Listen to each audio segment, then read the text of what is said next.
Welcome to the Scottish Highlands. This is an incredibly beautiful area of outstanding natural beauty, filled with mountainous landscapes, endless lakes, which are known as lochs, and an abundance of wildlife. It's also a very unique biome in that it's the only one of its kind in the UK and is full of Scots pines trees. The other unique feature of this area is that it's one of the least densely populated areas in the entirety of Europe. And so when you're going on a walk here or a hike, especially if you go up a mountain, you're often the only person around. Over the course of the next few days, we're going to show you the best things to do in the area, including some hidden gems and the top attractions you can't miss in the Highlands. So let's go and explore.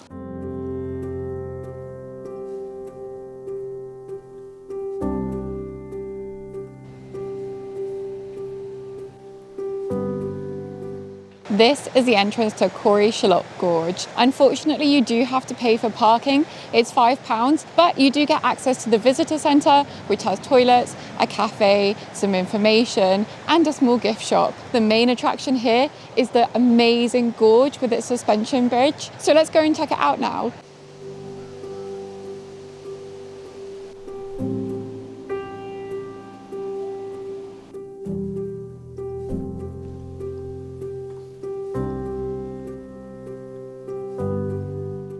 Corrieshalloch Gorge is one of the most spectacular types of gorge of its kind in the whole of the UK, but already on the way there, the walk is just so stunning. There's lots of rivers, streams, amazing forests.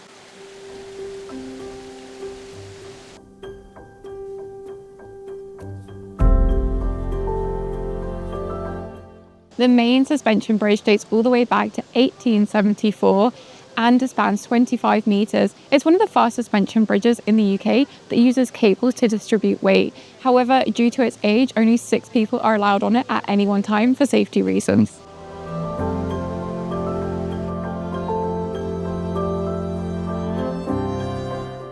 Obviously, we couldn't take any long form video when we were actually on the bridge because we didn't want to hold up the queue. There's always a bit of a queue because of the 6-person rule. It's definitely not somewhere for someone with a fear of heights. I was a bit scared, and honestly, it moves when you walk on it, so I can see why there is the 6-person only.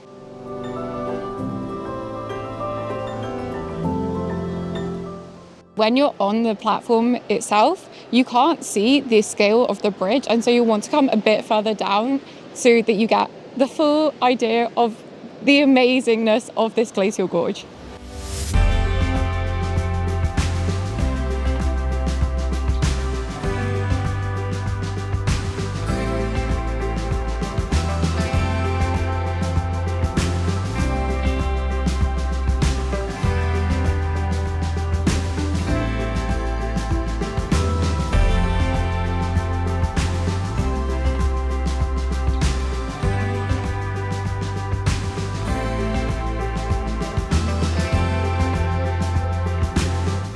Ullapool is a small town with a population of around 1,500 residents. It's actually quite popular on the tourist route, as it's often regarded to be the gateway to the Highlands, thanks to its ease of access to the nearby mountainous area. It's also from here where a ferry to Lewis and Harris departs. The name Ullapool actually comes from the Old Norse, meaning Ulla's steading, and it's probably because someone called Ulla had a farm here back in the day. The actual village you see today dates all the way back to 1788, when it was commissioned as a fishing port by the British Fisheries. This town also has a lot of cafes because it's a stop on the North Coast 500, so let's go and get some lunch.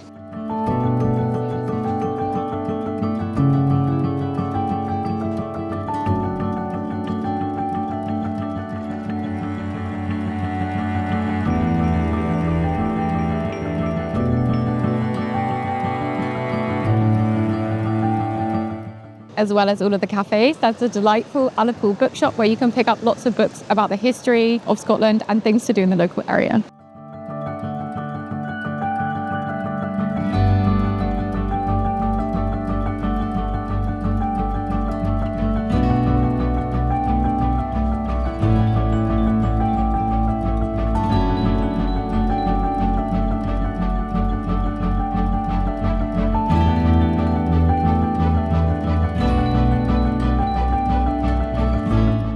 I was honestly so happy not to be the driver for this trip because the landscapes are so breathtaking that you won't be able to help but constantly look out the car windows and snap photos of the journey.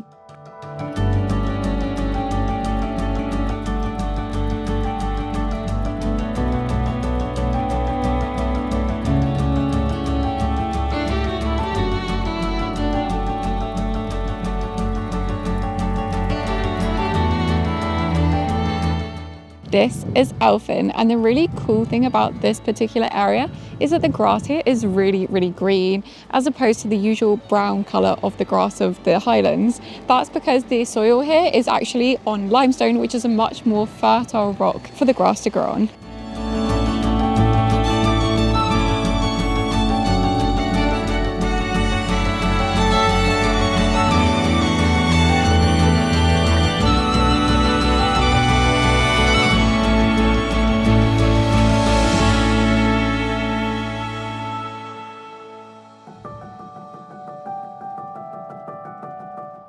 We've just arrived at Loch Assynt, and there's two very interesting historical buildings that are worth checking out along the lake here.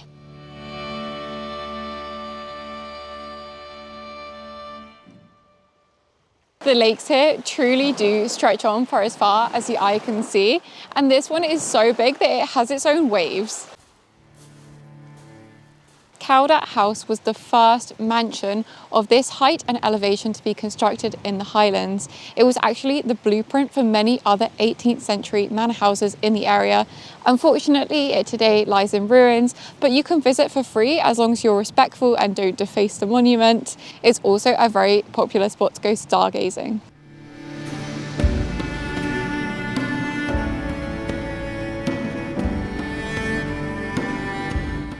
Ardrech Castle dates all the way back to the latter half of the 15th century when it was a seat of the MacLeod family. It was besieged several times over the centuries and was eventually abandoned in the 18th century after it was struck by lightning and almost completely burnt down. Today, it's reputed to be one of the most haunted places in the area, and it's home to ghosts such as a grey lady, a weeping child, and some other phantoms.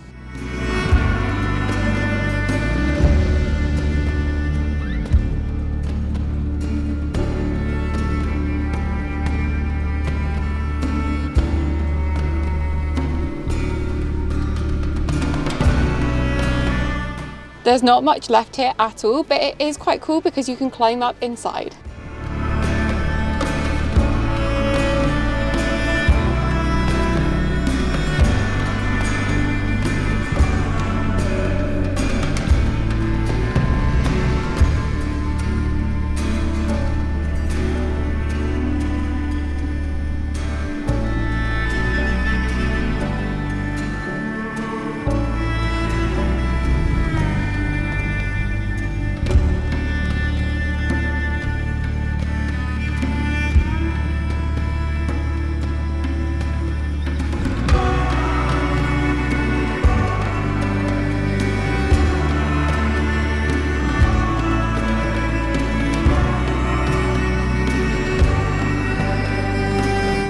From Kylesku Bridge, we drove around the headland on the B869. It was pretty narrow in some places, but fortunately there are lots of passing places.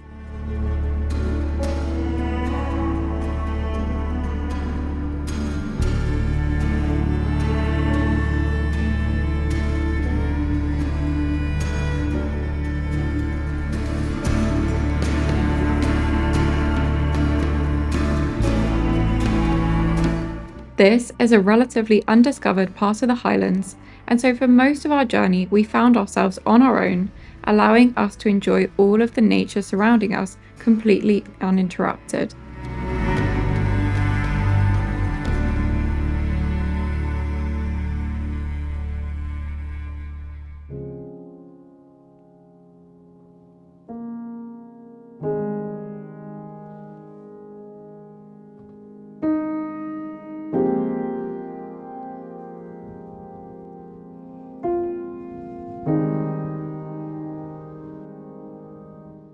This is Hermit's Castle and it's probably the coolest hidden gem we've seen today. Although a lot of people call this the smallest castle in Europe, it's actually a bothy made of brutalist architecture and of concrete. The story goes that back in the 1950s, an architect from Norwich by the name of David Scott came here, and for whatever reason, he chose this spot to build a bothy, and inside it fits one person and it's quite hard to get in. Anyway, the story goes that during this time, he took 6 months to build this concrete structure, and he did it all by boat. He brought everything into the harbour, and then allegedly he only stayed 1 week before never returning, and now it's just been left to the elements. You definitely can't stay in there today. Why was it built? Is that story even true? Who even knows?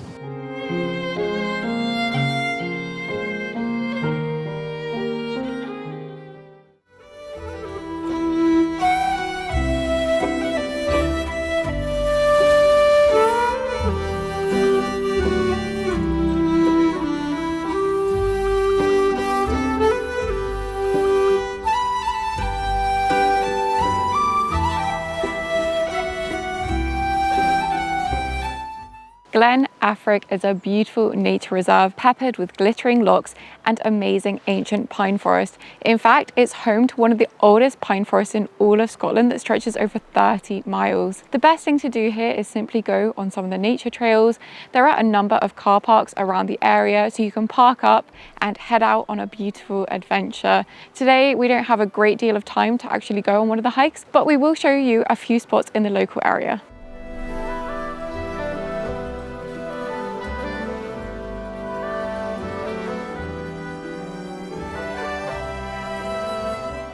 Glen Affric is often considered to be the most beautiful glen in Scotland. It's also home to an amazing array of wildlife, and if you're lucky enough, you might even spot a golden eagle. There are also lots of deer in the area, and in the fall, this area truly comes to life with an array of golden and orange burnt umber tones.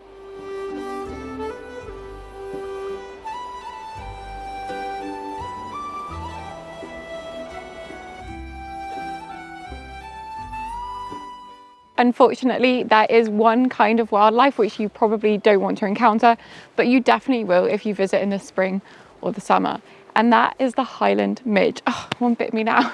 It's a tiny swarming fly which goes in groups. They really like moist conditions and they bite you. Most people luckily don't get a reaction like a mosquito, but it's very itchy.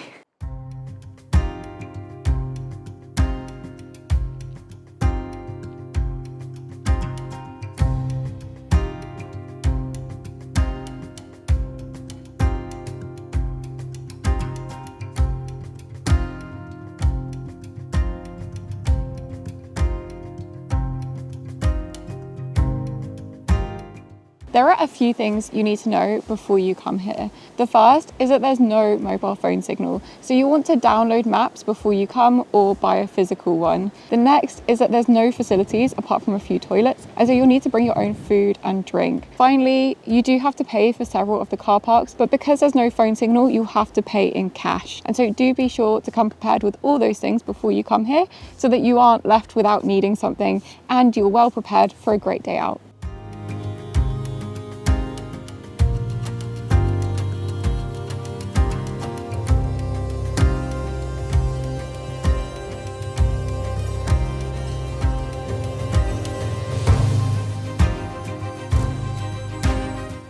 Dog Falls is another popular spot in the area. There's a car park here and a few trails running around, but the main thing to see here is the waterfall.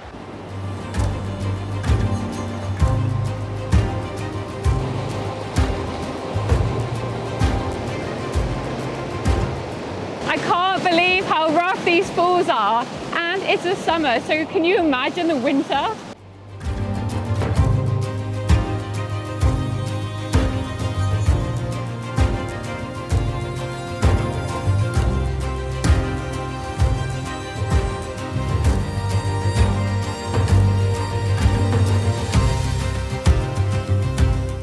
I wish we could stay here longer to see more of the glen, but unfortunately we have a meeting with a certain monster, so let's get back to the road.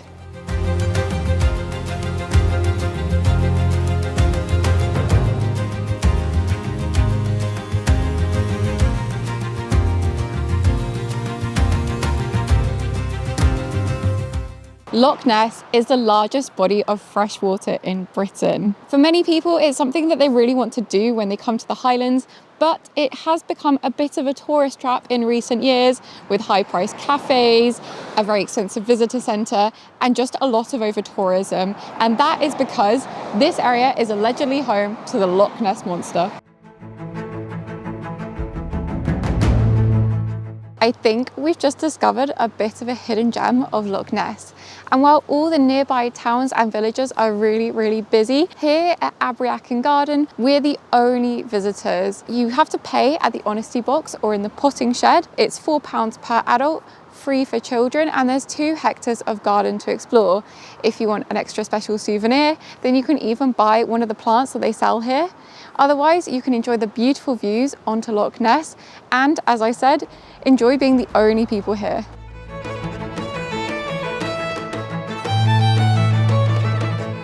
The Loch Ness Monster is often fondly referred to as Nessie for short. While we think of this as a modern phenomenon because of all the hoaxes, the alleged photos, that's not actually the case. Instead, there's been monsters depicted in this area for thousands of years. As far back as the Pict, they were a group of people who lived north of the Firth of Forth around 2,000 years ago. And what's interesting is that their stone carvings often depict a mythical beast with flippers. But the first recorded attestation of Nessie dates back to the 7th century. The story goes that in 565 Common Era, St. Columba was in the area, and at that time a swimmer was bitten by a monster in Loch Ness, the loch that's behind me now. The monster was approaching again. Someone else was about to get bitten. Although I don't know how many people are actually swimming in the water because it's freezing. Anyway, the monster was approaching and St. Columba pulled out a cross and made the sign of the cross and said, "Be away with you," and the monster fled. Over the following centuries, there wasn't really much to write home about. All of that changed in 1933. The story goes that one evening, a man and his wife were driving home in their car. There were lots of construction works in the area and roads being built. At this time, it was a great development period for Scotland. But basically, while they were driving home, a monster ran in front of their car and dove straight in the lake. They didn't even have time to react. And then there were more sightings. And more sightings. Newspapers reported on it, and I think it was at a time where more and more people were reading newspapers, listening to the radio, and so it was a great time for a story like this to erupt. Ever since then, there have been so many alleged sightings, also a number of photos which have later turned out to be hoaxes, but the story of Loch Ness continues and its monster, and so today thousands and thousands of visitors from all over the world are drawn to the area in search of looking for the monster. Will you see it if you come here? I'm not sure, but if you do come here, then be sure to come to this garden because this is the best view we've seen so far.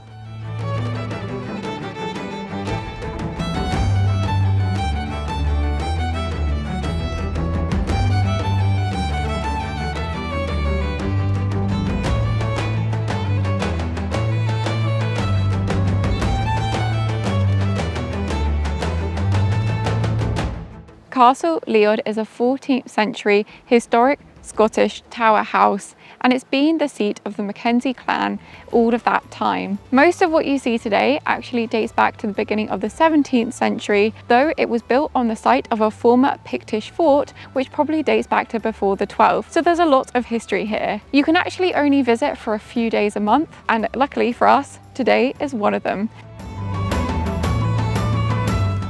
Nearby, you can visit the Eagle Stone, which is a Pictish stone dating back to around 1500 years ago.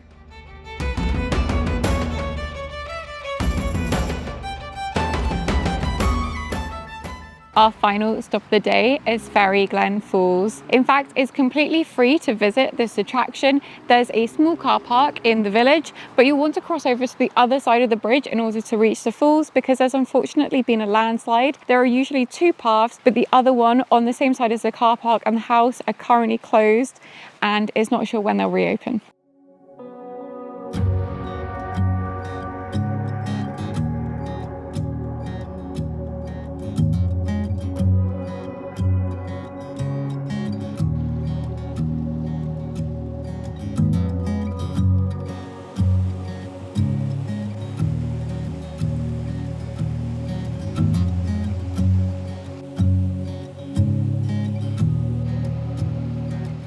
since it's dusk, the light is soft and golden, and it makes it feel even more magical and fairy tale in a way.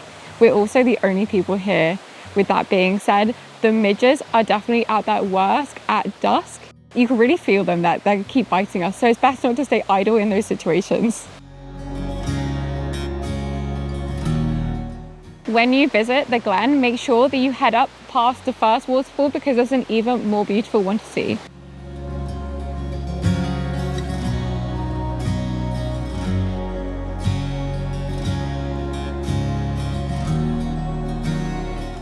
People visiting the Glen have made this tree very popular. It's called the coin tree for obvious reasons, but the park asks you not to do it anymore because it's really bad for the trees and it can give them disease.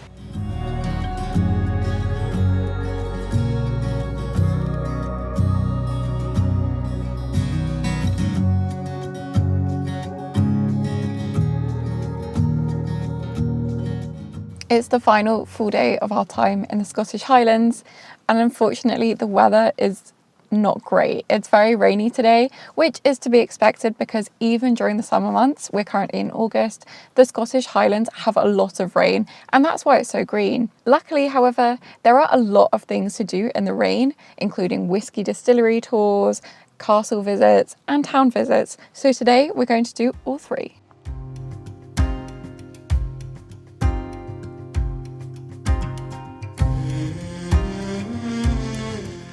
Welcome to Dunrobin Castle. This castle lies right on the edge of the sea, and it's the historic home of the Dukes and Earls of Sutherland. The building dates all the way back to 1275, though much of what you see today is later additions. It currently costs £14.50 to visit, and this gives you access to the interior of the castle, a small Victorian museum, and of course the delightful gardens. It is very, very busy, as it's widely considered to be one of the most beautiful castles in Scotland, and is really easily accessible from Inverness, which is around half an hour drive away. However, it is a great rainy day activity because there is the interior to see as well as the museum. So let's go and see what this castle has to offer.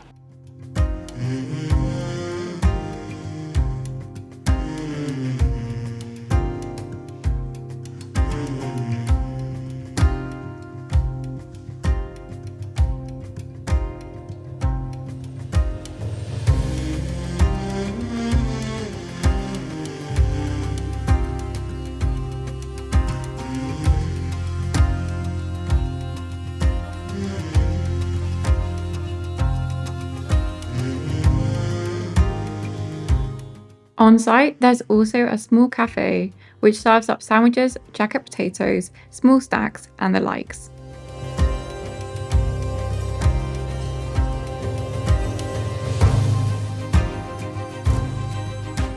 We're now visiting the interior of Dunrobin Castle.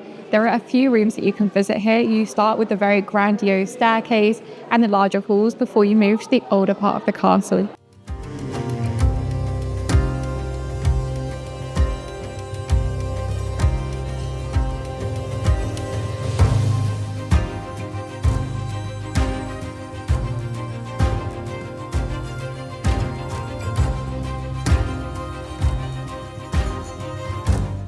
I was honestly quite surprised at how much of the castle you can visit, and while it can get pretty crowded, you'll find yourself needing at least an hour or so to visit all of the rooms and read all of the associated signage.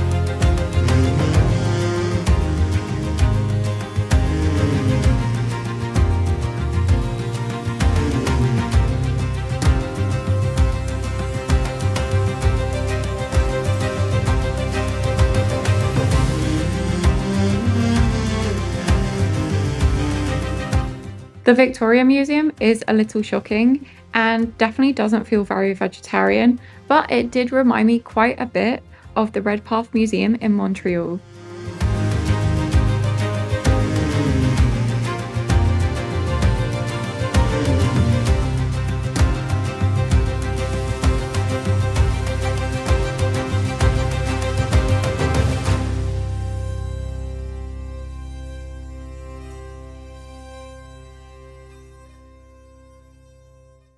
Inverness is widely regarded to be the unofficial capital of the Highlands because it's the biggest town in the area. There are a few gems of historical importance here, so we'll go and show them to you now. The Victorian Market Hall is a recently restored 19th century market hall filled with all kinds of independent boutiques and shops.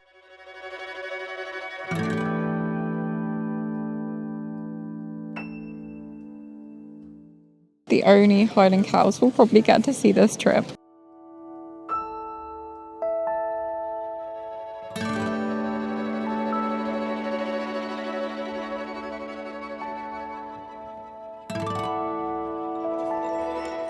As well as the Victorian covered market, there's one other attraction in town that's really worth checking out, and that's a bookshop.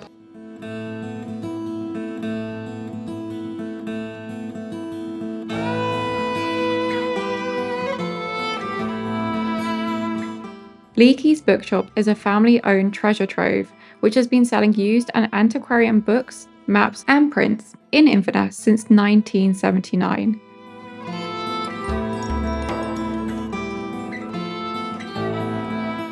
As if plucked straight out of a Victorian novel, you can explore the maze of shelves which are stacked high with books, and perhaps even purchase a souvenir from your time in Scotland.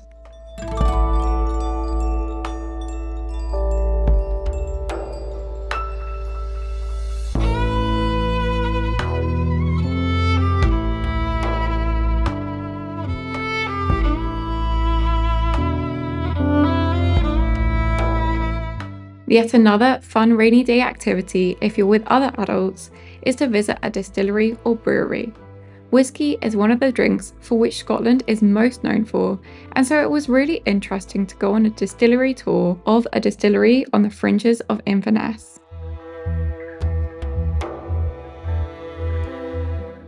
As this particular establishment is not quite ready to sell their whiskey due to the aging process of the tipple, they're also currently making beers, and so after a tour of the whiskey facilities, you're given a tour of the beer ones. After the tour, we had a small tasting of the beer and the whiskey before ending our day.